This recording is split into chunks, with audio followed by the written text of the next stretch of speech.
За сайн байцгаана. За бид нэр 8 сарын 30-ны өдөр хүүхэд хамгаалалттай холбоотой асуудлаар төрийн байгууллагатай уулзалт хийсэн. Тэгээд дараагийн уулзалтуудаа нэлээд үүрэг даалгаврууд өгсөн байгаа. Тэгээд эрт бараг 100% байх шиг байна. Ингээд шууд ажилдаа ороод та бүхний ирүүлсэн тайлангуудтай бол үндсэндээ танилцсан. Тайлангуудыг товчоолоод одоо нэг хэдэн зүйлүүдийг асуултууд байгаад байгаа юм. Нэг хурлын эмэгтэй гишүүд ирсэн байна. Тэгээ ер нь бол бид нар гол зорилгоо ойлгох ёстой. Гол зорилго яагаад бид нар энэ талаар ингээд энэ асуудал санаа зовогдоод яригдаад байна вэ гэхээр маш олон одоо иргэдээс, хүүхдүүдээс, эцэг эхчүүдээс өргөдөл гомдол миний нэр дээр ирдэг. Тийм учраас энийг хамтарч шийдэх одоо ямар гарцууд байна гэсэн ийм одоо зорилгын төлөө ингээд явж байгаа учраас энэ бол байнга бид нар энэ тал дээр энэ асуудлаа чигдэртэл энэ асуудал одоо зарим асуудлыг шийдтэл ингэж уулзалтууд хийгдэнэ. За боловсролын яамнаас хүүхд хамгааллын орчны стандартыг боловсруулан дуусгаж аюулгүй ажиллагааны хяналт шалгалтыг зохион байгуулах үүрэг чиглэл өгсөн байж байгаа. Энэ ажлын үр дүнгийн талаар мэдээлэл хэрэгтэй байна. Яагаад энэ стандартыг одоо боловсруулж дуусгахгүй байгаа юм бэ? Хэн хариулах? –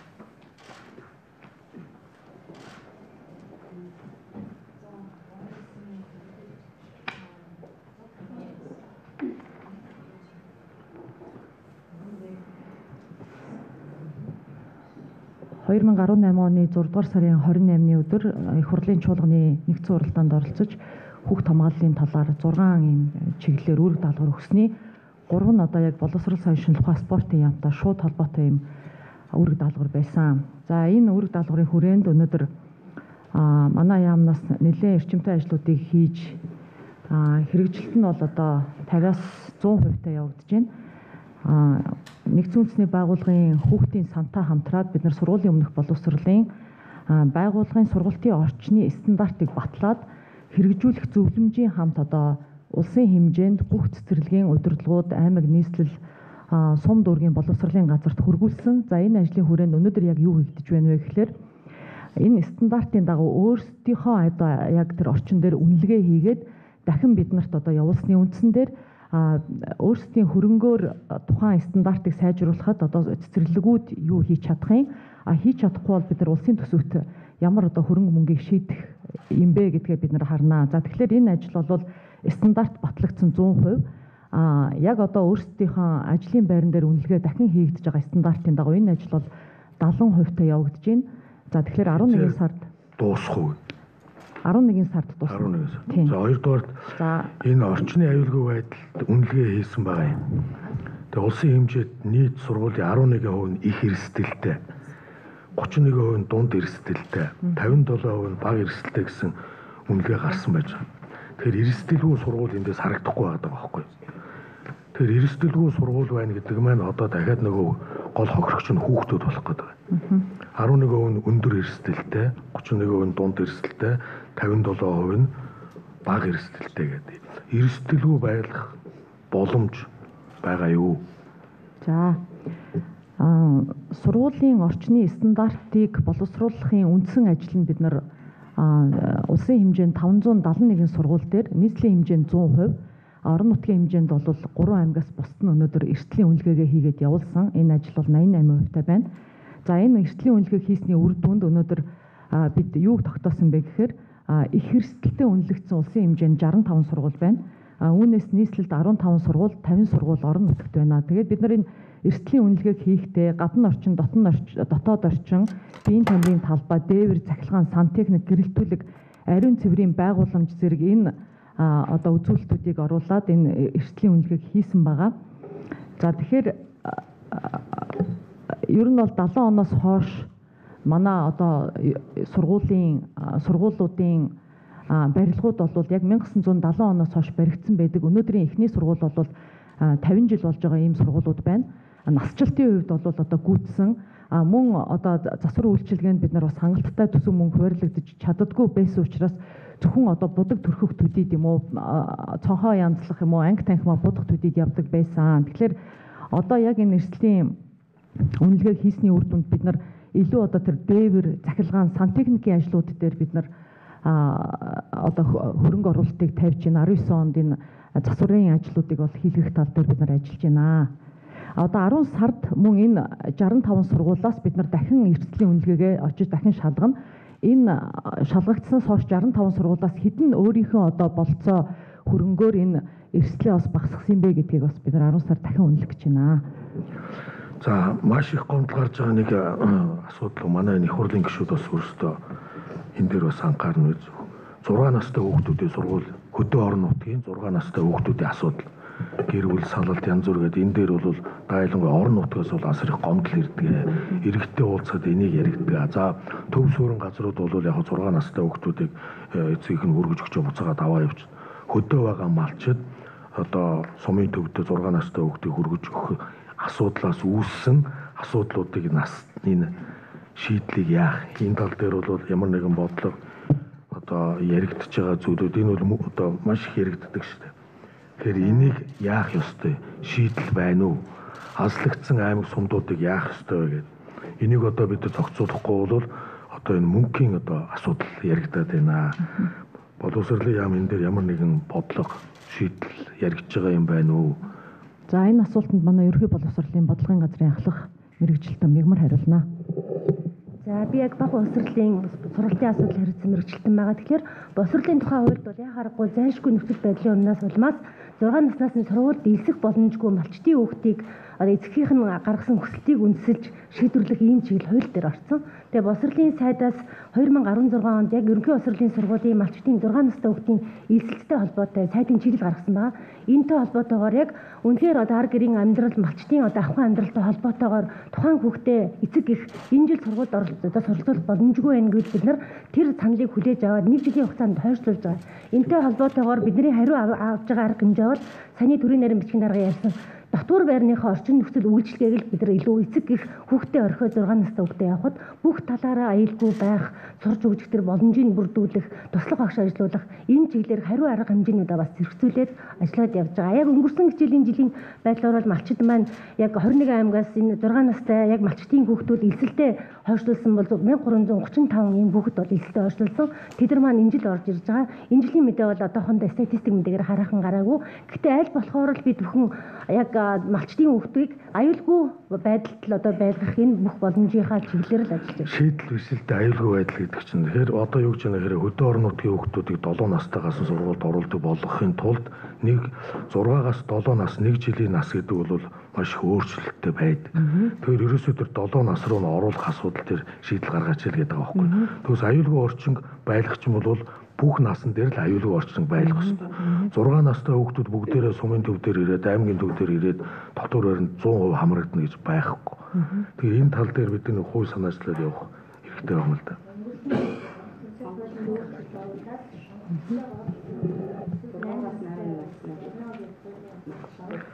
Тэгэл гомдол иргэдэл л да. За бас энд нэг юу яригдаад байгаа өдөр хөнжүүлэх төв. Өдөр хөнжүүлэх төвийн одоо стандарт шаардлага гэж байдгүй. Энэ дээр яг хэн хяналт тавих ёстой юм бэ? Өдөр хөнжүүлэх үйлчилгээний хэрэгцээ шаардлага бол байгаад байдаг. Стандарт байдгүй. Өдөр хөнжүүлэх гээл одоо нэг багш нар л өөрсдөө ажиллаулаад ах шиг байгаа юм л да. Тэгээд энэнийг хяналтыг хэн тавьдیں۔ Одоо жишээ нь сарын бараг 200-аас 350 мянган төгрөгийн төлбөр аваад ах шиг байгаа юм. А жил рүүгээ орохоор бараг дээд сургуулийн хэмжээний төлбөр болчиход идэг. Энийг хэн хяналт тавьдаг стандарт нь одоо хүртэл байдаггүй юм байна. Боловсролын тухай хуульд орсон өөрчлөлтөөр өдөр хөнжүүлэх одоо холбоотой асуудал бол боловсролын одоо салбарын эрхлэг ажлын хүрээнд орж ирсэн байгаа. Энэтэй холбоотойгоор боловсролын яам үндсэндээ өдөр хөнжүүлэхийн өнөөгийн нөхцөл байдал ямар вэ? Тухайлбал Улаанбаатар хотын төвлөрсөн сургуулиудын багаангийн багш нар зөвхөн өдөр хөнжүүлэх ажиллуулаад үндсэн ажил дээрээ зэрэгцүүлээд ажиллаад байгаа энэ эрсдлүүдийг нэлээд нарийн тооцож үзсэн байгаа. Энэ хүрээндээ бидний одоогийн бас гаргалгаа хийх зайлшгүй шаардлагатай нэг шийдэл бол сургуулийн дотоод орчинд бид нар өдөр хөнжүүлэх үнэхээр байр сууцны боломжтой бол ажиллуулах тэр шийдэл бол боловсролын яам бол хийгээд явж болж байгаа. Боловсролын яам өөрсдөө хянж чадах уу? Хянж чадахгүй болохгүй. Сургуулийн дотроо бол бид нар одоо нэг эзэнгүй яваад одоо нэг 2 өрөө байр аваад баг 20 түүхэд дундаа сууж ирэн дээр бол боловсролын яам бол үндсэндээ хүрч чадахгүй учраас хүүхдийн байгууллагатай бид нар бас засгийн газрын түвшинд энэ асуудал дээр хүүхдийн төлөө үндэсний газрын бас боломжууд юу вэ нүү? Сургууль дотор өдрөмжүүлэх үнэхээр байгуулагдаад хүүхдийг тэр харах хичээл одоо энэ давтуулах энэ асуудал дээр боловсролын яамд ажиллах бүрэн боломжтой. Сургуулиас гадуурх энэ орчинд бид хүүхдийн байгууллага бол энэ дээр бас хамтарч ажиллахгүй бол боловсрол бол үндсэндээ бүрэн төлбөр бол хангалттай төлбөр байх шүү. Эргээд стандарт байдгүй хяналт тавьдгүй. Яг стандартын төсөл бол яам дээр бол боловсролдоо тавьдаг шаардлагуудаа илэрхийлсэн явж байгаа. Тэгэхээр цаашдаа яг сургуулиас гадуурх орчинд хэн энийг хариуцах вэ? Үнэхээр хүүхэд ширээн дээрээс үсрээд гэмтчүүл одоо энэ дээр нь хэн хаана хяналт тавих вэ гэдэг энэ асуудал бол боловсролын яам бол үнэхээр сургуулийн яаж эзэмжүүлэх үү гэдэг.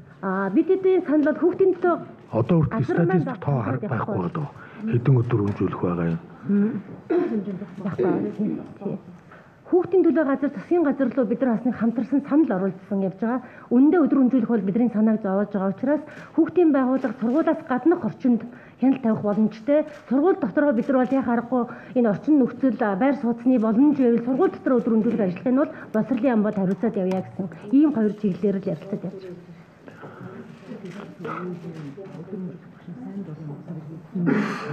За нийслэлийн боловсролын газраас хэдэн асуултууд байна. Монгол улсад ямар мэргэжлийн багш нар шаардлагатай байгаа, багш нарын хүрэлцээ хангамжийг сайжруулахын тулд ямар шүү бодлого гаргаж байна вэ? Энэ одоо судалгаа байдгүй. Нийслэлийн боловсролын газраас юм байна.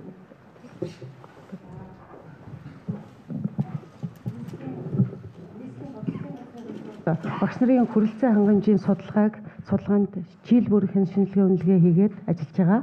Тэгэхээр энэ хичээлийн жилийн хувьд бол манад бага анги хөгжмийн багшийн хүрэлцээ хангамж дутагдaltaй байгаа. За үүнтэй холбоотойгоор бид боловсрол соёлын шинжилгээ ухааны спортын яамд хүсэл тавиад энэ хичээлийн жилээс эхлээд Монгол Улсын боловсролын их сургуулийн дэргэд хөгжмийн анги нэгдээд 275 одоо оюутан суралцах ийм боломжийг нээсэн байгаа. Мөн соёл урлагийн их сургуулийн дэргэд 60 багш бэлтгэх бас ийм анги бол үйл ажиллагаа явуулж байгаа. Ер нь хөгжмийн багшийн хувьд бол нөгөө дийлэнх нь одоогоор нэг 90 гаруй багш бол яг мэргэжлийн бос хүн байгаа. Тэгэхээр хяналтын албанаас бол энэ хүмүүсийг ажилуулахгүй гэсэн ийм чиглэл өгдөг. Гэхдээ бид бол 10-20 жил ажилласан хүмүүсийг бол ямар ч хэвс арга зүйн талын мэлэг боловсролын нолгоо явж байгаа учраас ингээд ажиллуулаа явж байгаа хүрэлцэн ангаж байгаа учраас банкын багшийн хувьд бол одоо нийслэлийн хэмжээнд бол дутагдaltaй байгаа. Гэхдээ бид нөгөө сая багшийн хөгжлийн тухай хууль батлагдсантай холбоотойгоор нөгөө багшлах эрх гэдэг юм дээр харагдаад байсан байхгүй юу? Багш байсан багшлах эрхээ авч чадахгүй байсан байхгүй юу? Тэгэхээр тийм учраас нөгөө багшийн нөгөө ажиллах эрхээ авч чадахгүй байсан учраас энэ эрхийг нь бол бид тодорхой хэмжээгээр зохицуулах хийгээд гэр ороолын сургуулиудаар ингээд яваад багш нартай уулзаад эцэг эхчүүдтэй уулзахаар үндсэндээ тэр эцэг эхчүүд бол тийм гомдол гаргаад ирлээ л да энэ. Мэргэжлийн биш багш нар багангийн багш нар дээр бол мэргэжлийн биш багш нар орж ирж хичээл заагаад байна. Энэ тал дээр тэгэхээр танах жил болгон судалгаа хийдэг ба. Тэгээд энэ дээр энэ судалгаагаа үндэслээд энэ асуудлыг шийдэхэд ямар тийм төвтэй бодлогын арга хэмжээ авч ийнэ л гэдэг байна. Тэгэхээр нөгөө эрхээ авсан багш нараа бол бид нэр авч чадаагүй багш нараа ажиллуулж байгаа учраас мэргэжлийн багш бол бус багш бол байхгүй л гэж ойлгож байна. Мэргэжлийн багш нар саяын дээр өдөр өмжүүлэхийн тал дээр бас яригдаад байна шүү дээ. Одоо хүртэл тоо байдгүй хэдэн хүүхэд явдаг нь тодорхой бус энийг яах ёстой.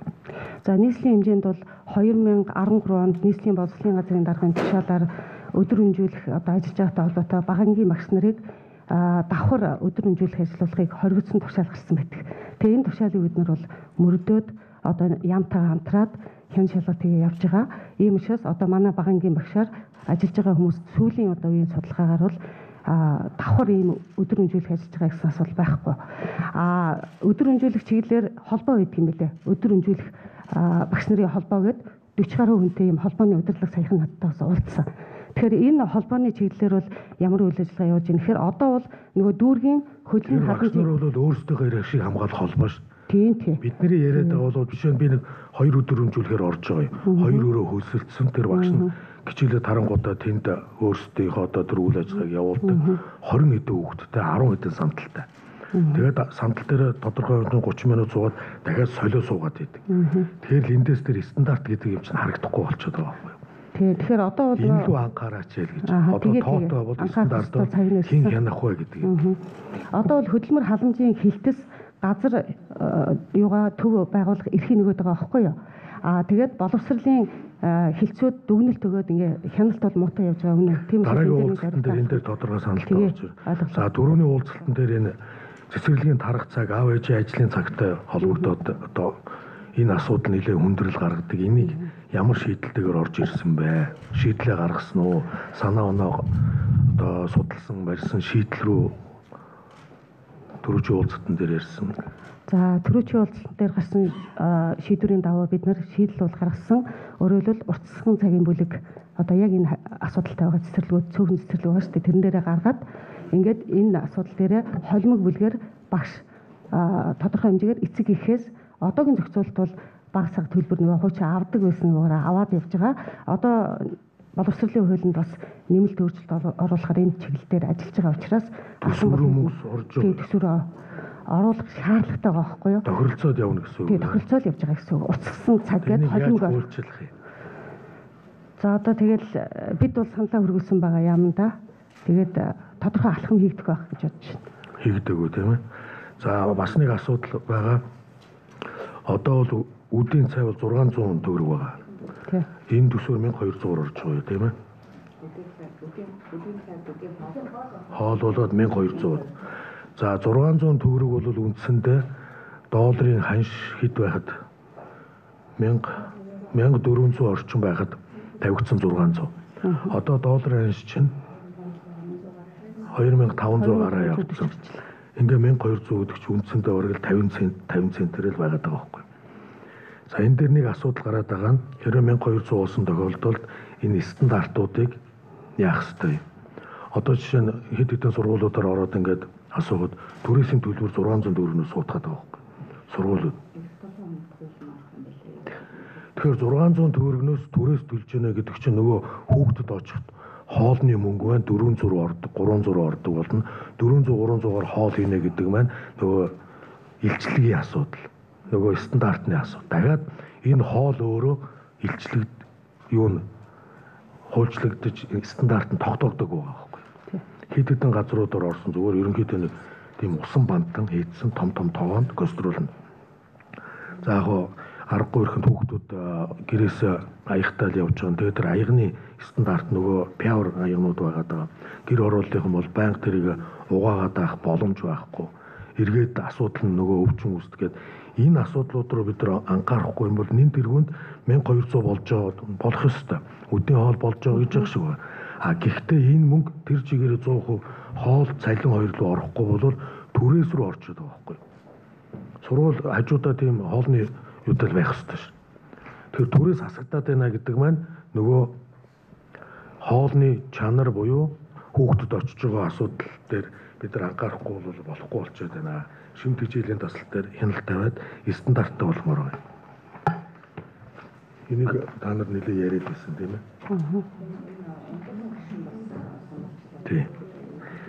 Тэгээд хоол хүүхдийн өдийн хоол болоод 1200 болж байгаа бол илчлэг чанар одоо юу өгөх тухай дээр нь анхаарал тавиад тэр нэг стандартыг гаргамаар юм байл.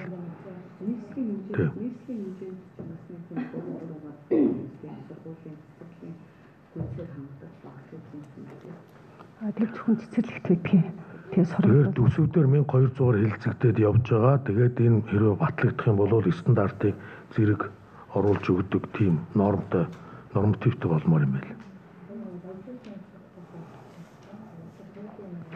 За мэргэжлийн хяналтын ерөнхий газраас аюулгүй байдлыг хамгаалах чиглэлээр 8 дугаар сарын 30-нд нэлээд ажлуудыг хийж гүйцэтгэсэн байна. Тэгээд энийг нэг тодорхой тоогоор хэлчмээр байгаа. Хичнээн шир цахилгаан утас задаа шийдвүүдийг засаж битүүмжилж аюулгүй болгосон талаар.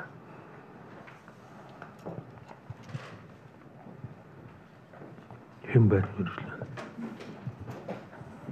За мөн хороол дундах талбай цэцэрлэг сургуулийн орчин дахь аюулгүй ажиллагааг зөрчил дутагдлыг хичнээн арилгасан бай. За яг мэргэжлийн хяналтын ерөнхий газрын улсын хэмжээнд төгөллөөр 1645 гэрэлтүүлгийн шон хамруулж, хяналт шалгалтанд хамруулж 27 албан шаардлага өгсөн байна. За үүний үр дүнд шалгалтын үр дүнд болохоор 54 зөрчлийг газар дээр нь арилгуулсан байна.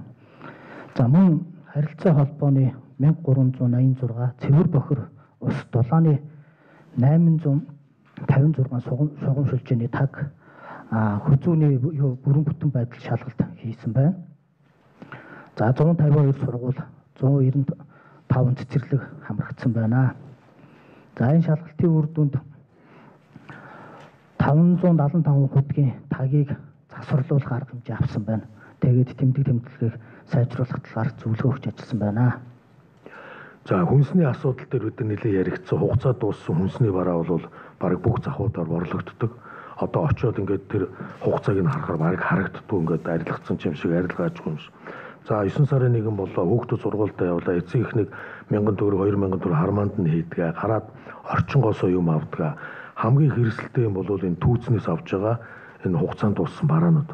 Тэгэхээр мэрэгжлийн хяналтынхан болохоор юу гэж яриад байна гэхээр бид нар очиод шалгаад тэр асуудлыг зохицуулах тийм боломж байдгүй. Очихдоо гинтийн шалгалт гэж байдгүй юм танаа. Төрийн хяналт шалгалтын тухай хуулиар манад 2 төрлийн шалгалт байгаа. Нэг нь төлөвлөгөөт, нөгөөх нь төлөвлөгөөт бус гэж байгаа. За төлөвлөгөөт шалгалтаа болохоор манайх урд жилийнхээ 12 сарын 1 гэхэд олон нийтэд зарлцдаг. За төлөвлөгөөт бус нь болохоор өргөдөл гомдол за бусад газараас ирсэн хүсэлтийн дагуу хийдэг. Гэхдээ бид нар хяналт шалгалтаар явахдаа 5 хоногийн өмнө урьдчилж мэдэгддэг.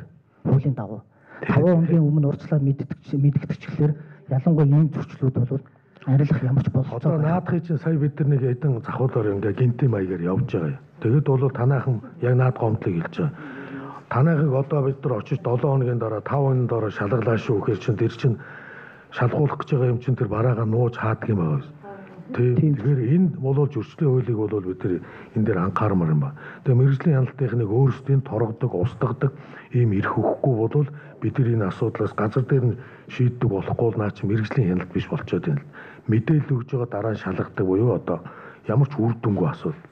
Тэгээ бид нар эндээс яаж яана энэ хүүхдийн хүнсний асуудал дээр хүүхдүүд чинь тэр хугацаагаа харахгүй. Дандаа нөгөө нэг хордлого руу ингэж очдөг. Энэ асуудал дээр энэ хуулийг бол яаж эргэж харгаж мэрэгжлийн хяналтыг газар дээр нь шийдвэр гаргадаг ийм арга хэмжээ аммаар байгаа маа. Танах энэ дээр чи өөрөө босоод хэлдэг энэ тал дээр яг явцаа. Би нөө хэвлэл мэдээлэл байгаа дээр ашиглах гэдэг шүү. Бодит байдал дээр танаа дээр тулгамддаг юм. За энэ бол яг харахгүй бас манай байгууллагт тулгамдж байгаа асуудлын нэг. Ялангуяа урьдчилаад мэддэгчлэр одоо ийм аптекууд байгаа. Имээ бол нуудаг хугацаа дууссан. Ягаад гэвэл нөгөө жижиг оврох байдаг учраас амархан нуудаг. За энэ саяны ярьсан түүц байна.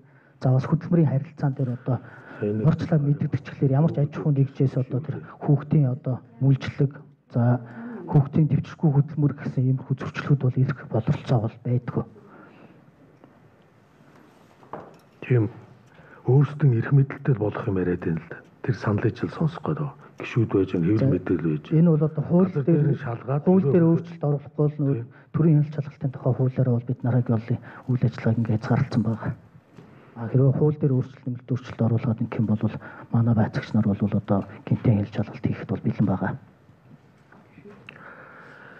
За манай гишүүд энэ дээр анхаарна. За тамхины хяналтын хуулиар бол ерөнхий боловсролын сургуулийн хичээл ба дотор байраас 500 метрийн дотор бол худалдаалахгүй байх ийм хоригдлсон хууль байгаа юм. Тэгсэн мөртлөө цогтууруулах хундаа нь бол ороогүй байгаад байдаг. Энийг бол бас анхаарах хэрэгтэй. Мэргэжлийн хяналтынхан байгаа дээр хэлжээ. За цагдаагийн ерөнхий газараас хэд хэдэн асуултууд байгаа. Тайлантай танилцсан.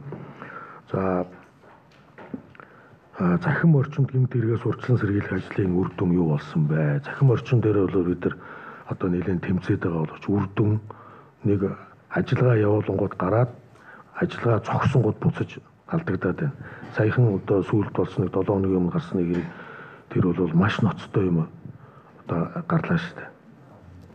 Энийг яах ёстой? Бид нар за хууль мэдээж гаргах байх. Бүр цаад бусад орнуудаа ялангуяа Азийн орнуудад одоо хэрэгэлдэг энэ туршлагуудыг сая тэр Азийн холбооныхон төд ерөнхийлөгч ирсэн юм.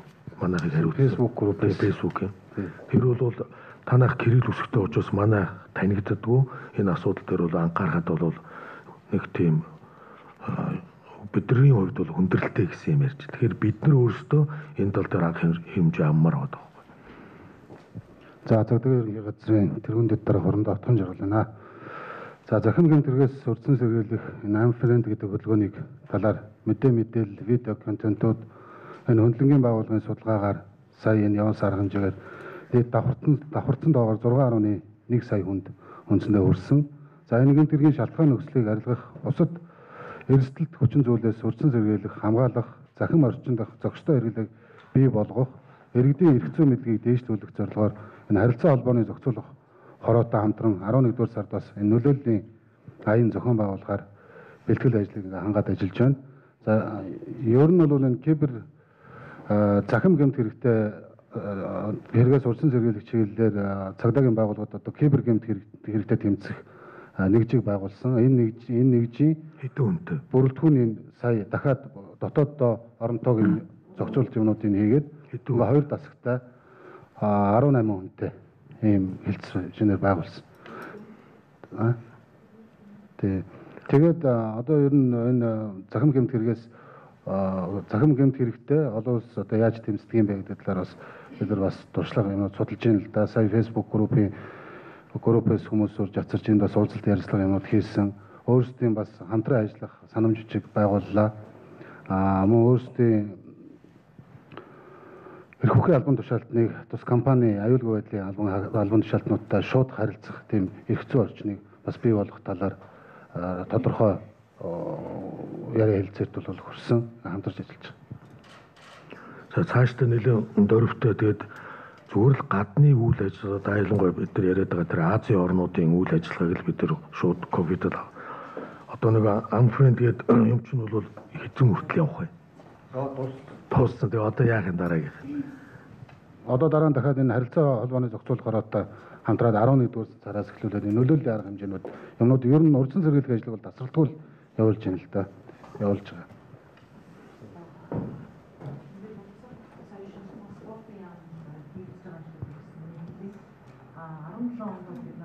Турхал цаашаа гээд үндэсний аяныг бол улсын хэмжээнд зохион байгуулсан. Энэ үр дүнд бид нар ямар үр дүнтэй ажлууд хийвэ гэвэл өсвөр насны хүүхдүүдийн дунд хаалттай группүүд байдаг. Энэ хаалттай группүүдээрээ дамжуулаад одоо дэлхийгээс зайл халтруудаас салъя гэдэг юм уу бие бинийгээ бүүлэн хийдэг. Үүнээс болж одоо хүүхд сэтгэл готролд орох, хичээл төсөө хөндөрөх, буруу зүйл дуруу татагдах, тэр битэл амиа орлох ийм ажлууд ийм одоо үр дагаврууд бол гарч ирсэн гэдгийг бол тогтоосон. Мөн Дэлхийн банкнаас одоо бид нар санхүүжилт хүсээд яг өнөөдрийн нөхцөл байдалд Монголын одоо энэ өсвөр насны хүүхдүүдийн дунд захим хэрэглээ ямар байгаа, тэдний одоо сэтгэл нь ямар байгаа, ямар шарах сорвтой явж байгаа энэ тал дээр бол бид нар судалгаа хийлгсэн. Энийгээ бол одоо хамтран ажиллаж байгаа холбогдох байгууллагуудаа бол хөргүүлсэн. Ер нь дэлхийн нийтээр ингээ бодит ертөнц, захим ертөнцгээ хоёр ертөнцөд тэртээ төргөө бид нар амьдрах болсон энэ цаг үед улс болгоны одоо хамгийн номер 1 санаа зовж байгаа асуудал бол энэ захим ертөнцид дотор хүүхдээ яаж хамгаалах вэ гэдэг бодлого байгаа. Тэгээд бид нар бас энэ захим гадуурхал цаашаа аяныг одоо энэ Unfriend гэдэг энэ төслөөр бас үргэлжлүүлж байгаад тааламжтай байгаа. Энэ аянаа бид нар цааш нь үргэлжлүүлээд жишээлбэл одоо хүүхд болгоны ширээн дээр бие бинийгээ шоглох нь муухай, би захимаар хүн гадуурхад хүүхд гадуурхад бүгд юм уу стикер наах. Тэгээд багш нартаа бас үргэлжлүүлээ сургалт явуулах. Яг тэгвэл захим гадуурхалд өртөж байгаа хүүхдүүдийн одоо нүүр ам, хувцас хунарт нь ямар нэгэн шинж тэмдэг илэрдэггүй учраас хүүхдүүдээ өнөөдөр ямар байдалд явж байгааг багш нар ч мэддэггүй, эцэг эгч мэддэггүй. Тийм учраас энэ дээр эцэг эхчүүдтэй бас энэ захим орчны хэрэглээ, энэ дээр хүүхдүүдээ яаж хамгаалах, анзаарах тал дээр нь бид нар чиглэл өгсөн байгаа. Мөн эцэг эхийн зөвлөгөө, улсын зөвлөгөө бид нар хийгээд одоо нодон жилийн ажлыг ярьж штэ. Өөрсдөө захим ертөнцид соёлтой оролцож энэ хүүхдүүдтэй үлгэр дуурайл болооч ээ. Тэгэхгүй бол одоо цагдаагийн ерхий газрын нодонгийн мэдээ байгаа штэ. 10 хүүхдийн өсвөр насны 10 хүүхдийн 3 нь амиа орлоготлоор ботсон, нэг нь аль хэдийн оролдоод үтсэн гэсэн ийм тоогоо 12-аас 16 онд 92 хүүхэд бол сэтгэл готрол ямар нэгэн дарамт шалтнаас болж амиа орлсон ийм байдал байгаа. 108 утсан дээр ирж байгаа дуудлага зөвхөн амиа орлохын өмнөх үтсэж байгаа дуудлагын тоо бол ихссэн байгаа. Тэгэхээр 108 утсанд бас энэ ажиллаж байгаа операторуудын одоо тэр хүний сэтгэл зүг ойлгох нэг секундын дотор одоо тэр хүүхдэд нөлөөлж чадах тэр үг хэллэгийг хэрэгэлдэг байх. Энэ одоо сургалтуудыг бол бид нар бас зохион байгуулах хэрэгтэй байгаа. За сая хүүхдийн зам тээврийн ослоос урьдчилан сэргийлэх үзүүлэх сургалтаа хэд хэдэн газар хийсэн. Энэ бол бас шинэлэг бас хүмүүст нэлээ очсон байлаа. Тэгээд энэ тал дээр бол бас манай автоврын үндэсний төв замын цагдаагийн газар зам тээврийн газрууд нэлээд хамтарч ажилласан. Энийг одоо цааш нь дэлгэрүүлээд дүүрэг хүрт ялангуяа гэр хороолол тийм ээ аймгийн төвүүдэд хийх тал дээр бол төлөвлөгөө гаргасан байгаа. Энэ төлөвлөгөө гараад ирэнгүүт төсөв гараад ирж байгаа. Энэ төсвийг энэ төсөв хилцүүлэхээр гаргамаар байна. Жишээ нь тэр каскадер орлон тоглогч чинь бол нэг эрсдэлд орох их магадaltaй байхгүй. Тэр чинь машин дөмөргүүлж байгаа, дугуйтай явж байгаа дунж байна. Тэгээд тэрүүнд нэг өдрийн хоол өгч тэгэл харгалсан л та сая. Манай жуудогийн хүүхдүүд тэр оролцож байгаа. Одоо шин тэр нэг өдөржид тоглолтын машин гихчил явдаг машин байх хэвээр гэдэг ингээд иймэрхүү байдлаар ингээд яах юм бол өнөөдөр бид нар сонсож байгаа автоврын ослоор ялангуяа хүүхдийн автоврын осл бол аимшигтай тоо гарч байгаа. Сая өнгөрсөн 9 сарын байдлаар ихт нийтдээ 1000 гаруй хүн хөгжлийн бэрхшээлтэй болж байгаа. 700-аад хүн автоврын ослоор нас барж байгаа. Энийн 40 орчим хүн хүүхэд байж байгаа. Ямар ч буруугүйгээсээ болоод хүүхдүүд маань ийм байгаа тохиолдолд бид нар энэ арга хэмжээгээ цааш нь үргэлжлүүлэхгүй бол энэ асуудал. Тэгээд энэ хэвлэл мэдээллийнхэн байж байгаа энэ боловсролын яам байж байгаа энэ сургалтын саяын тэр модулуудыг зурагтаар гаргана гэхдээ мөнгө нэхээс учдаг.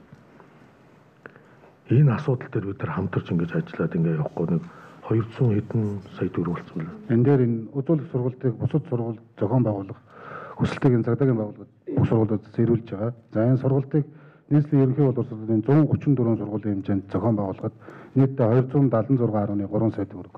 Нэг сургууль дээр 2 сая 62 мянган төгрөгийн зардал. Энийг бол одоо төсөв хэлцэж байгаа дээр шууд суулгаад оруулаад энэ ажиллагааг дэмжиж явуулчмаар. Энэ 270 сая төгрөгөөр бид тэр 20-30 хүүхдээ амийг аварж байгаа байхгүй. Тийм учраас энийг бол бид тэр саяын туршилт амжилттай болсон баяр хүргэе. Тэгээд энэ ажлуудаа ингэж идэвхжүүлээд явмаар байна.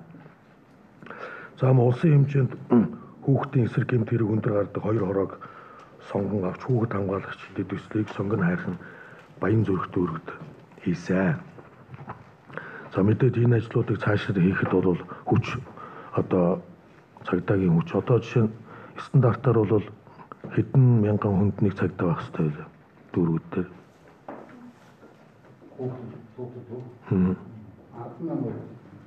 Одоо ямар шүү байдал та? Одоо бол 10,000 хүн нэг хэсэг байцаагчийн онцлог. Тэгээд бид олон нийтийн цагдаагийн онцлог дээр одоо нийтийн цагдаагийн газар хүүхдүүдийн За тэгэхээр танаа дээр бол хүүхдийн хилцүүлээр хүн хүрэлцэхгүй байгаа тийм ээ. Тэгээ энэ дээр бол би одоо яг цагдаагийн газарт маш тодорхой санал тавьсан. Одоо энэ Скандинавын орнууд байна, мөн Азийн орнуудад энэ насандаа суусан цэргийн одоо байгууллага цагдаа цэргийн байгууллагын хүмүүс одоо 45 даа насандаа сууж байгаа ш. Эдгээр чинь 45 хэдэн залуунаасаа энэ хүмүүстэйгээ хамтраад энэ хүмүүсийгээ зохион байгуулалтанд оруулаад ингээд яваач гэдэг саналыг одоо манайхаас энэ булгамаа ахалж байгаа юм. За цагдаагийн ерөнхий газар тавьсан. Энийг бол одоо бид нар ажил хэрэг болох ёстой. Энэ залууч хүмүүсийг өөрсдөө нэг төр юу шиг зохион байгуулалтанд оруулаад ингээд урьдчилан сэргийлэх тал дээр ажиллах юм бол заавал төсөв суулгаад авахгүй өөр аргачлалуудыг бид нар саналуудыг хилцсэн байж. Энийг одоо энэ сонгон хайрхан Баян зүрх гээд хүн ам ихтэй 2 том гэмт хэргийн одоо маш их гаралтай 2 дүүрэг дээр туршаад эхэлчмээр байгаа. Тэгээ орон сууцуудаар эхлэмээр байгаа. Энийхээ үр дүн надад өгмөр байна. Хүүхдийн байцаагчийн тоог нэмэгдүүлэх хилцүүлгийг удаа дараа ярьдаг. Төсөвт нэг суухгүй болохоор энэ бол хэрэгжихгүй учраас ийм арга хэмжээг авъя гэж. За түрүү хэлсэн тэр жилд 550-аас 600 хүн зам тээврийн ослоос яадаг. Энэ оны эхний 9 сарын байдлаар 700 хүн болсон байна. За бараг бусад дайн болж байгаа газараас бид нар илүү одоо дайн болж байгаа газараас илүү хүн ам маань эрсдэлтэй байна.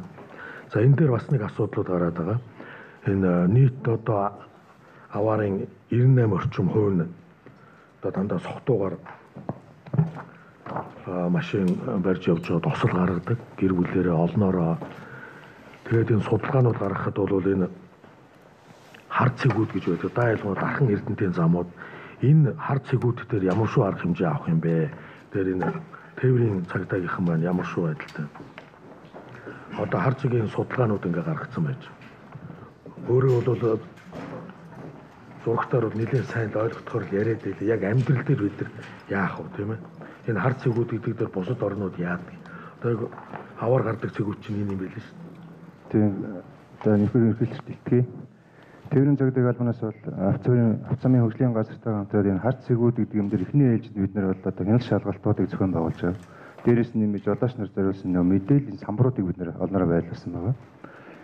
Тэгээс энэ дэвшрэмд дэлгэхэд манай замын цагдаагийн бүтэц бүрэлдэхүүн болоод Улаанбаатар хотод бид нэр 570 оюулаа үрг гүйцэтгэж байгаа. Яг зам дээр ажиллаж байгаа нь маань бол 300 цагдаа л ажиллаж байгаа. Энэ баг заримдаа ээлжгүй ээлжир. Тэгвэл одоо бидний өдөр тутам төлгөөнд орцож байгаа машинууд бол 500-аад мянган тээвэр хэвсэл. Хөдөө орон нутгаас тээвэр хэвслүүд ороод ирвэл ингээ 600-аад мянган тээвэр хэвсэл болж байгаа.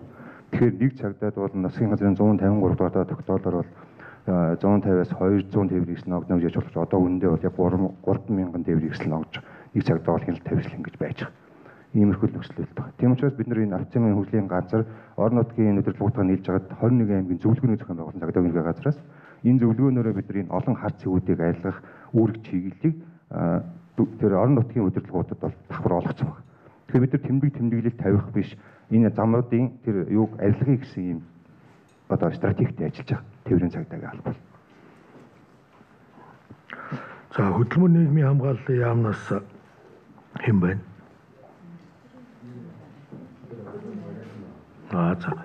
За ийм нэг нодлон чинь одоо бөө юм болол эмэгтэй гишүүдийн хөгжлийн газраас энэ гэр бүл залуучуудын хөгжлийн одоо юу гэдэг нэг 5 тэрбум хүүхд хамгааллын чиглэлээр нэг 5 тэрбум төгрөг улсын төсөв суулгасан тийм ээ.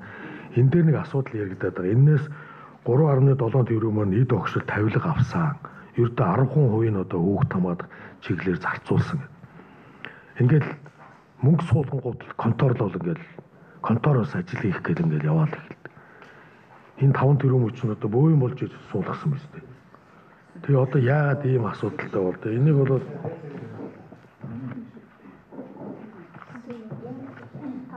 хэн хариулах юм?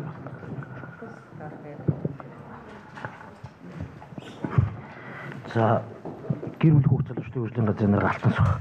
За 2018 онд улсын хурлаас хүүхд хөгжил хамгааллын салбар 6.4 тэрбум төгрөг суулгасан. За эдгээрээс 2.4 тэрбум төгрөгийг орон нутаг нийслэл 21.9 төгрөгт хуваарласан. За хөдөлмөрийн нийгмийн хамгааллын яамн дээр 700 сая. За гэр бүл хүүхд залуучдын хөгжлийн газар дээр 667 сая төгрөг. За дэргэдэх байгууллагын найрамдал өнөр бүл нарт хангаа 108 хамгаалах байранд 789 сая төгрөг. За салбар дундын үйл ажиллагаанд 1.4 тэрбум төгрөг тус суусан байна. За эдгээр зардлаас яг тавилга тоног төхөөрөмжтэй холбоотой зардлыг аваад үзэхээр нийтдээ 192.5 сая төгрөг тавилга худалдаж авсан. Тавилга худалдаж авсан гэдэг нь хөгжлийн бэрхшээлтэй хүүхд дүүшлэгээ үзүүлдэг байгууллагад нөхөн сэргээх төхөөрөмж, техникийн хэрэгсэл хангамж хүрэлцээг байгаад зарим нэг орон нутгийн залуучдын хөгжлийн төвүүдэд компьютер ширээ сандал. За энэ бол 67.4 сая төгрөг. За өөрсдийн дэргэдэх байгууллага буюу өнөр бүл хүүхдийн асрамжийн өнжин хүүхдийн асрамжийн төвд 23 сая төгрөгийн архивын ноног төхөөрөмж. За сурвалж судалгааны мэдээллийн төв дээр шинээр байгуулагдсан. За энэ дээр 41.8 сая төгрөгийг компьютер тоног төхөөрөмж. За хүүхдийн тусламжийн 108 утасны үйлчлэгээний төв дээр 13.8 сая төгрөгийн засвар үйлчлэгээ. За хүүхд хамгааллын хариу үйлчлэгээ төр хамгаалах байран дээр 46.5 сая төгрөгийн тавилга тоног төхөөрөмж. За нартангаа гээд хараан хяналтгүй хүүхдийн төв Багангаа дүүрэгт байгаа. За Багангаа дүүргийн нартангаа төвийн тавилга тоног төхөөрөмж дээр 14 сая төгрөг гэсэн ийм тавилга тоног төхөөрөмж шалгалт авсан байна. За тэгэхээр одоо төсөв хилцэж явах үед ингээд хүүхд хамгааллын чиглэлээр суулгасан мөнгө маань ингээд тавилга болоод байна гэдэг асуудал яг энэ тайлан дээр хүртэл ингээд ороод ирсэн байж байна. 19 оны төсөв дээр. Тэгэхээр энийг хэвлэл мэдээлэлээр тэрийгэ тайлбар. Яг л одоо энэ төсөв дээр энэ 6.4 тэрбумаас дутгааргүй мөнгийг энэ их хурлын гишүүд суулгана. Тэгэнгүүт одоо ингээд энэ асуудал гараад ирэнгүүт 50% буураад ороод ирнэ. Бид нар хүүхд хамгаалал дээр яагаад ингээд анхаарал бид бүгдээ хүүхдтэй хүмүүс. Энэ одоо асуудлуудаа бид нар ойлгоод энээс дутгааргүй мөнгө одоо суулганаа. Суулгахын тулд танаа энэ тайлбар чинь өөрөө их бодиттой болоод. Тэгээ энэ хэвлэл мэдээлэл байгаа дээр өөрөө энэ юма яриад тодтой гаргаж ирэх ярих хэрэгтэй байна. Тэгэхгүй бол эргээд хүүхд хамгааллын чиглэлээр мөнгө суулгадаг тэр нь дарга нар контролын тавилга аваад байна гэдэг юм чинь нэлээд өндөр явцаа. Нартай шүү. Энэ сая тэр 6.4 гэдэг бол зөвхөн хүүхдийн эрхийг хамгаалах хууль, хүүхдийн одоо хамгааллын чиглэлээр засгийн газрын мөрийн хөтөлбөр тусгагдсан ажлуудыг хийж хэрэгжүүлэхдээ зарцуулах ёстой мөнгө шүү дээ. Та нар 1.4 тэрбум гэж төсөвдөр орж исэн, бид нар эмэгтэйчүүд 5 тэрбумыг нэмээд нийтдээ 6.4 тэрбум төгрөгийг баталж өгсөн.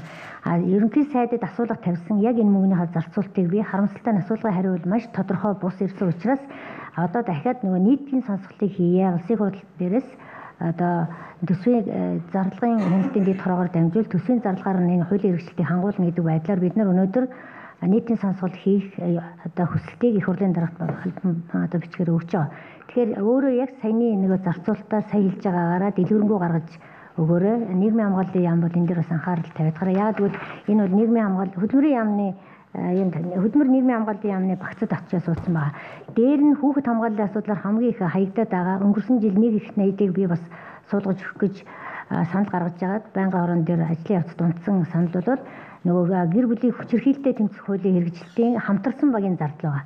Хамтарсан багийн зардал дээр бол хууль зүйн яамын багцад сайдын багцад суудаг юм байлээ. Өнгөрсөн жил 1 тэрбумыг суулгаж өгсөн боловч сайд нь өөрөө аваагүй дэмжээгүй учраас энэ мөнгө хаягдсан.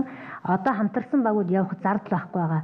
Хамгийн их хүүхэд одоо эрх ашигын зөрчигдөд байгаа юм бол гэр бүлийн орчин байгаа. Гэр бүлийн орчинд ямар гэр бүл дотор хүүхэд эрхэн зөрчигдөд байна уу гэхээр архитан согтуурдаг аав ээжтэй гэр бүл дотор нийт гэмтүргийн 46% нь гарч байгаа. Тэгэхээр яг тэр архитаад байгаа ээж аавыг олж тодорхойлох, тэр хүмүүсийг архи уухгүй байлгах, сэтгэл зүйтэй ажиллах энэ юм руу зарцуулж байгаа мөнгө төсөвдөр байхгүй. Тэгээ ийм мөнгнүүдийг суулгаж өхийн тулд бид нар та нартай энэ хилцүүлгийг хийх гээд тайлангийн чи аваад асуулгын хариуг явуулаад байгаа.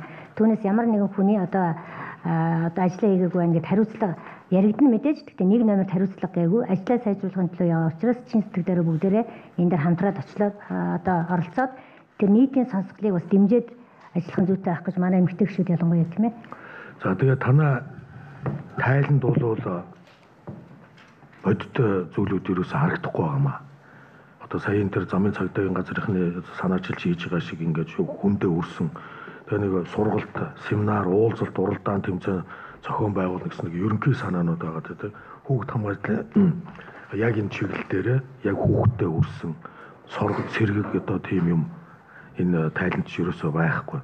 Тэгэхээр юу гэж хэлэх гээд нэгээр ширээний цаанаас ажлын өрөөнөөсөө бити ажил хийгээд хүүхдээр очиж уулзаад янз бүрийн газруудаар яваад ийм одоо бодит ажил хиймээр байгаад байдаг. Баахан мөнгө суулгаад байдаг. Ерөнхийдөө энэ дээр нэг тодорхойл манай энэ нөгөө дотоод тайлан нэгтгэлийн систем дээр нэг юм асуудал байгаа. Юу гэхээр бид нар хүүхдтэй холбоотой кейс гэж нэрлэж байгаа. За тэгэхээр хүүхдтэд тулсан хүчирхийллийн бол өрсөн сэргийлэх чиглэлийн ажлын кейсийн тайлан бол тусдаа гардаг. Энэ ягаад гэвэл хүүхдийн нууц муудтай холбоотой учраас тоогоор нэгтгэхэд бид бол яг нөгөө яг хүүхд хамгааллын үйл ажиллагааны тайлан, кейсийн тайлан гэсэн хоёр тайлан яваад байгаа. Энийг нэгтгэж гаргахгүй болохгүй. Жишээлбэл өнгөрсөн жил бид нар 17483 хүүхдэд хамгааллын яг хүүхд хамгааллын үйлчлэг үзүүлчихсэн. За үүнээс 939 хүүхдийг тэр дундуур хамгааллын үйлчлэг үзүүлээд газар дээрээс нь 486 хүүхдийг хамгаалах байранд авчирч үйлчлэг үзүүлсэн. Зөвхөн энэ кейсийн зардлууд их өндөр гараад байгаа. Жишээлбэл сая бүгд найрамд хятад дурсаас тэнд барьцаалагдсан байсан 2 3 хүүхдийг авч ирэхэд жишээл энэ зардал ихэд бол 17.8 сая төгрөгийн зардал гараа авчиж байгаа байхгүй. Тэгэхээр энэтэй холбоотой кейсийн яг тайланг бол хүүхд хамгааллын үйл ажиллагааны зардал руу буулгаж ойлгуулах чиглэл дээр бол бид тайлгнахтаа анхаарах хэрэгтэй байна гэж бодож байгаа. Яг тэгэхээр одоо жишээлбэл энэ жил засаг дарга нартай хийсэн хурал зөвлөгөөний үеэр эрсдэлтэй өөрийн нутагт байгаа эрсдэлтэй хүүхдийн тоо мэдээллийг эрсдлийн програмд шивж оруулаач гэд бүртгэхэд одоогийн байдлаар 15087 хүүхэд гарч байгаа. За энэ 17085 хүүхдээс эхний ээлжинд 9000 өндөр эрсдэлтэй 9000 хүүхдийг хүүхд хамгааллын даатгал гэж шин төрлийн бүтээгдэхүүн гаргасан. Даатгалын компаниудтай хамтраад энэ даатгалд хамруулаад эхэлж байгаа. Ингэснээр хүүхд алга болох, эрен хайхтай холбоотой зардлуудыг цагдаад даатгалын компаниас нөхөө олох юм боломж хүрч байгаа. Энийг хамтарсан багийн үйл ажиллагаатай холбож өгч байгаа. Ингэх маягаар уул нь бол хүүхд хамгааллын чиглэл дээр бол бас шинэлэг бүтээгдэхүүн үйлчлэгнүүдэд бас нэлээд нэвтрүүлж ажиллаж байгаа гэж бодож байгаа. За нийтдээ нэг 70 гаруй санал ирсэн байгаа юм. Энэ саналуудыг нэгтгэхэд ингээд үзэхэд бол хөдөлмөр нийгэм хамгааллын яам, гэр бүл хүүхд залуучуудын газар, боловсролын яам, нийслэлийн боловсролын газрууд бол нэлээд санаанд хүрэхгүй хангалтгүй ажилласан байна. За өнгөрсөн уулзалтаас хойш мэрэгжлийн хяналтын газар, цагдаагийн байгууллага, ялангуяа автоэрийн газар бол нэлээд үр дүндтэй бодтой шуурхай ажилласан. Тэгээ энэ ажиллагаагаа бидний одоо буулгаарай гэж одоо хэлье. За үр дүн бас нэлээд тодорхой харагдаж байна. Одоо жишээ нь яг хөө хөлийн чамд тэгээд гадаад ямаам консулын газар л байхдаа 90-д 3000 орчим одоо хүмүүс ажиллаж байгаа юм. Одоо эхчүүд одоо 1200 орчим хүүхэд сургуулийн завсардсан. Эднийг яах вэ? Ирээнийхээ наан замын өдрүүгээ татсан сургууль сургах юм уу? Тэндэн сургах нэхээр хятад сургууль руу орчих гээд идэг ч гэдэг. Ийм зүйлүүд рүү бид нар бас ингэж анхаарч ажилламаар байгаа гэдэг. За ингээд энэ өнөөдрийн уулзалтаар бас нэг хэдэн чиглэлүүд үүргүүдийг өгье. Тэгээд бид нар энэ уулзалтууд бол явандаа бас дахиад энэ үүрэг чиглэлийнхаа дагуу бид нар ингээд олонд хүргэгдээд мэдээлэгдээд ингээд яваад байна. За гишүүд байгаа дээр сургууль цэцэрлэг одоо энэ одоо баахан төсөв байгаа.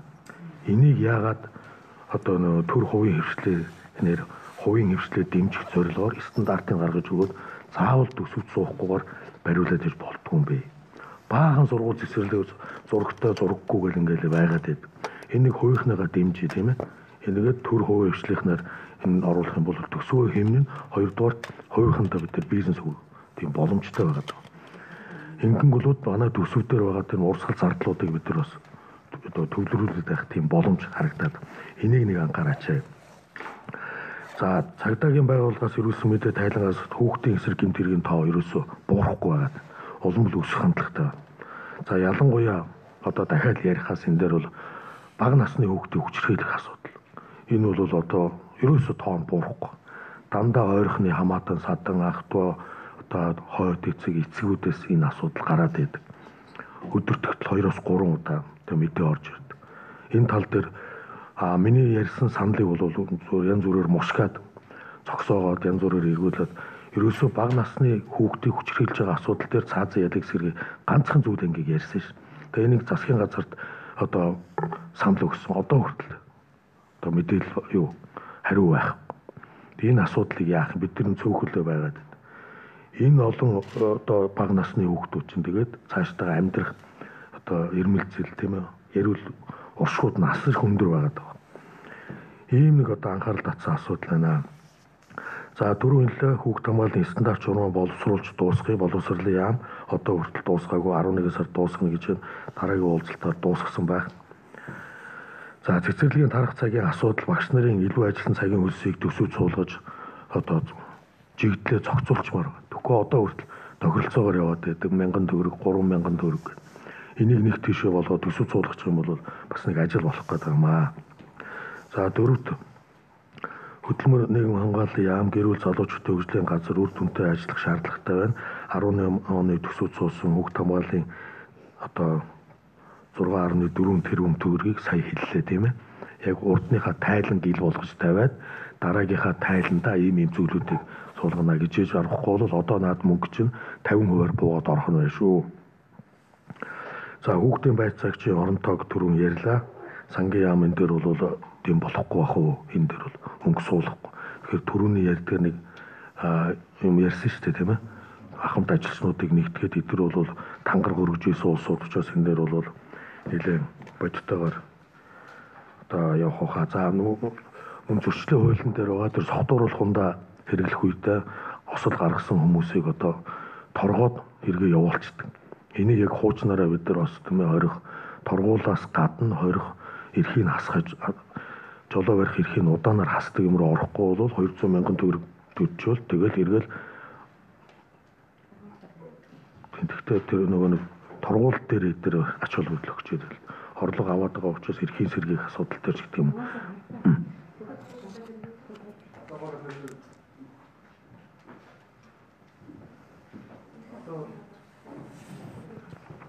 Одоо бол нөгөө эмнэлэхгүйгээр согтууруулах хундаа зүйл төрөсөөдөө тэрс жолооч байгаа бол тэгээд 7-30 хоног амьслагтаа эргээ гараад ирчих. Тэгээд энэ нөгөөдүүд 500,000 төгрөг хэрэгслийн хөдөлгөөнд яваад орохоор ахаад согтуугаар барих, эмнэлэхгүй барих юм боломж нь бол одоо бас нэгдэт байгаа гэж ингэж 6 сар ч юм уу худлаа болоод байгаа. Жил хасаж байгаа. Юу нэхлээд бол жилээр ирэх нь хасаж байгаа. За энэхээр бид нар нэлээд дөрвтэй бодит арга хэмжээ авахгүй бол архит согтуураад удаа дараа машины унаал тэгэл хосол гаргаад байгаа юм буурахгүй байна. Энэ дэр хуульдаа байдаг юм уу, хүндээ байдаг юм уу, цагдаатай байдаг юм уу бид нар анхаармаар байна. Дараагийн уулзалтанд дээр тодорхой хэвлэл мэдээллийн анхааруулах шаардлагатай их олон зүйлүүд байна. Хүүхдийн аюулгүй байдлыг хангах холбогдох төрийн байгууллагаас гадна хэвлэл мэдээллийнхэн маань энэ танин мэддэг үе. Одоо даа ялангуяа саяхан яригдсан сэдвүүдийг хэвлэл мэдээлэл маань өөрсдөө мөнгө нэхгүйгээр гаргадаг болмоор. За нэг сарын хөтөлбөрийн нийт цагийн 15%-аас баггүйгээр ингээд хууган журам байгаад байдаг. Энэ журмын дагуу одоо ингээд судалгаа хийгээд бол хүүхдийн суугуудаас дэрийн бокс нь хосолдохгүй хүүхдийн сууг учраас гаргаад ах шиг байна. За бусад Монгол ээжтэй бол нэг гайгүй байх шиг, бусд нь бол бүр байхгүй. За сүүлийн үед үндэсний олон нийтийн хариуцлага телевиз бол гайгүй гаргаад ах шиг. Ингээд нэгэн журам байдаг. Нийт цагийн 15% нь бидний саяхан яригадаад байгаа зүйл үнэгүй явж явах ёстой.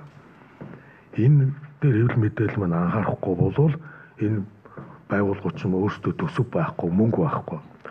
Одоо шинэ Amfriend гэдэг аян саяхан тэр замын юу бол дахиад мөнгө одоо телевизүүдээс нэхэд бид нар гаргаж ямар ч боломж байхгүй. Ингээ харилцаа холбоо зохицуулах мониторинг хийх юм шаардлагатай байна. Мэргэжлийн хяналт бас энэ дээр анхаармаар байна. За тэгээд хүүхд хамгааллын чиглэлээр хийж байгаа ажлуудаа төр зуурын биш байнгын болох. Төрийн хяналт шалгалтын хуульд оруулах нэмэлт өөрчлөлтөө ирүүл хяналтаа тавих, улс орон даяар өрнүүлэх, саяхан тэр мэргэжлийн хяналтын хэллээ өөрсдийнхөө тэр эрх мэдлийг чангаруулсан хуулийг санаачлуулаа. Тэгэхгүй танадаар шалгалт хийлээ шүү гэдэг бичиг өгчөө 5-7 хоногийн дараа очиж шалгана гэж хизээч ийм юм байхгүй. Даа ялангуяа хүнсний асуудал. За сая дээр 6 настай хүүхдээр бол сонголт гэж нэг юм бид нар бие биенээ хуурсан юм болж байна. Хуульчлал гэсэн саналтай л байна. Гэхдээ наа сонголт ч бас болохгүй.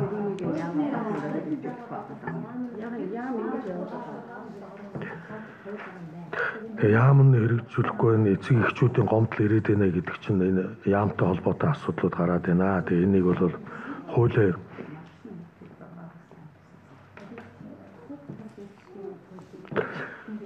за тэгээд төгсгөлд нь хэлэхэд хүүхд хамгааллын чиглэлээр хийж байгаа ажлуудаа бид нэр төр зуурын биш байнгын болгож хийсэн ажил гарсан үр дүнгийнхаа талаар тайлан мэдээгээ байнга ирүүлж явах хэрэгтэй байна. Тайлантай бол би өөрийн биеэр танилцж байгаа. Тэгээд улс орон даяар хөргөжүүлж энэ бол дандаа хүүхдтэй холбоотой асуудал учраас төрийн тэргүүнээсээ эхлээд энэ хүүхдтэй холбоотой мэргэжлийн болон мэргэжлийн бус байгууллагууд бид бүгд хамтарч ажиллаж үр дүнд хүрэх ёстой маа.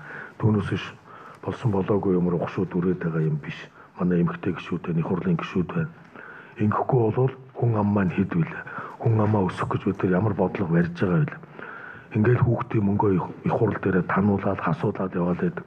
Доогуур нь эцэг гэх юм болон бусад хариуцлагагүй байдлаас болж одоо хүүхдүүдийн эрхийн асуудал, хүүхдүүдийн амь насны асуудал, хүүхдүүдийн боловсролын асуудлууд маш их өндөгдөж байна.